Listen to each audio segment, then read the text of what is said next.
Je trouve qu'on parle pas souvent des profs aujourd'hui. Si, en vrai, on en parle pas mal. Du coup, j'en parle. Déjà qu'on se le dise maintenant, prof, c'est vraiment un super métier. C'est littéralement une grosse base de données, mais concentrée dans un humain. Et son but, c'est de transmettre ses connaissances à d'autres petits humains gigabêtes. Tant sur le papier, c'est génial. Autant il y a des profs, les gars, vous avez complètement give up là. Oh, réveillez-vous! Excusez-moi, monsieur.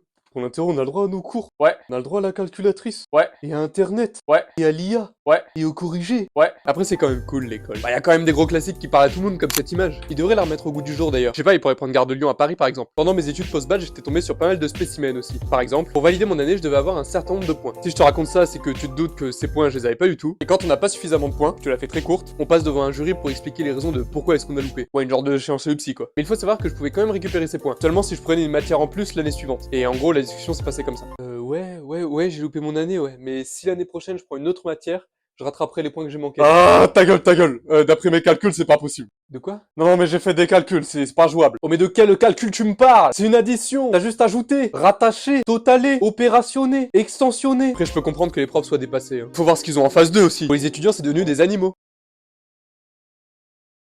Oh, excuse-moi.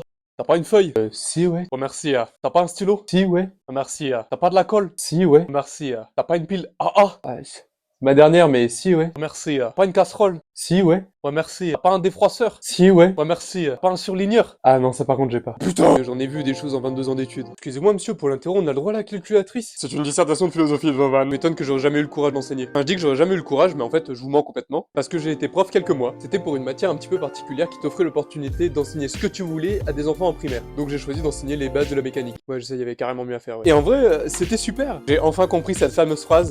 J'ai été étudiant avant vous, hein. Parce qu'à un moment, je leur avais fait faire un exercice de groupe. Et je voyais qu'il y avait un groupe qui s'en sortait beaucoup mieux que les autres. Et genre vraiment mieux. En fait, en les observant un petit peu plus près, j'ai compris pourquoi. En gros, ils allaient chacun leur tour vers la poubelle pour aller tailler leurs crayons. Sauf que pour ce faire, ils devaient passer devant mon bureau. Bureau sur lequel il y avait les réponses de l'exercice. Je me suis senti tellement bête. C'est des génies. Je sais pas si vous vous rendez compte les acteurs que c'est. Et l'Oscar du meilleur acteur revient à Jean-Louis. Oui, parce qu'ils avaient tous des prénoms de merde par contre. Bref, merci à tous les profs que j'ai dans ma vie et qui m'ont appris plein de choses. Et pas à celui qui sait pas faire une addition.